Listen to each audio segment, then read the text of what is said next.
ഈ ഒരു കാലഘട്ടത്തിൽ എനിക്ക് തോന്നുന്നു നമ്മൾ വളരെ ബ്ലെസ്ഡ് ആണ് ആ ഒരു കാര്യത്തിൽ. കാരണം നമ്മൾ എല്ലാത്തിനും ലിങ്ക് ഇൻസ്റ്റയിൽ ഇടുന്നുണ്ട്, ലേഖനങ്ങൾ, ആർട്ടിക്കിൾസ്, നമ്മുടെ കഥകൾ, ഇപ്പോൾ നോവലാണെങ്കിലും. അപ്പോൾ അത് വായിക്കുന്ന ശരിക്കും ആ ഒരു കമ്മ്യൂണിറ്റി നമുക്ക് കൃത്യമായി മനസ്സിലാവുന്നുണ്ട്. അതിലും വളരെ സീരിയസ് റീഡേഴ്സ് ഉണ്ട്. നമുക്കിങ്ങനെ മാർക്കൊക്കെ ചെയ്തിട്ട് ഫോട്ടോ ഒക്കെ അയച്ചു തരും. ഇങ്ങനെയാണ്, ഈ ഭാഗത്തിൽ ഇങ്ങനെയാണ്, എന്താ ഉദ്ദേശിച്ചിരിക്കുന്നത്, കവി എന്താ ഉദ്ദേശിച്ചതെന്നൊക്കെ ചോദിച്ച് ക്വസ്റ്റ്യൻ മാർക്കൊക്കെ ഇട്ടിട്ട് അങ്ങനെയുള്ള റീഡേഴ്സ് ഉണ്ട്. പക്ഷെ അല്ലാണ്ട് ഒരു മേൽപ്പരപ്പിലൊക്കെ വായിച്ചായിരുന്നു, വളരെ ബുദ്ധിമുട്ടി കംപ്ലീറ്റ് ചെയ്തു, അങ്ങനെയൊക്കെ പറയുന്ന, വളരെ സത്യസന്ധമായി പറയുന്ന.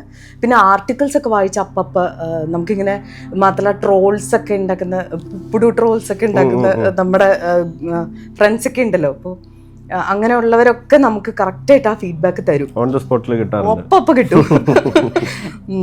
നല്ല മുറിച്ചെന്ന് പറയുന്നവരൊക്കെ ഉണ്ട്. ബുദ്ധിമുട്ടിക്കുന്ന രീതിയിലേക്ക് നിങ്ങളുടെ ലൈഫിൽ ഇടപെടുന്ന രീതിയിലേക്കൊക്കെ വരുന്നുണ്ടോ വിമർശനങ്ങൾ? അങ്ങനെയുണ്ട്, സ്റ്റോക്കിംഗ് പോലെയൊക്കെ ഉണ്ട്, ഇല്ലെന്നും പറയുന്നില്ല. അല്ല, ഈ ഭയങ്കര മോശമാണ്, എന്തിനാണ് നിങ്ങൾ ഇങ്ങനെ എഴുതുന്നത് എന്നുള്ള രീതിയിൽ അങ്ങനെ ഇതുവരെ ആരും പറഞ്ഞിട്ടില്ല ഒന്നും. ഞാൻ പ്രാർത്ഥിക്കുന്നു. അഭിമുഖത്തിന്റെ പൂർണ്ണരൂപം കാണൂ നരേറ്റീവ് യൂട്യൂബ് ചാനലിൽ.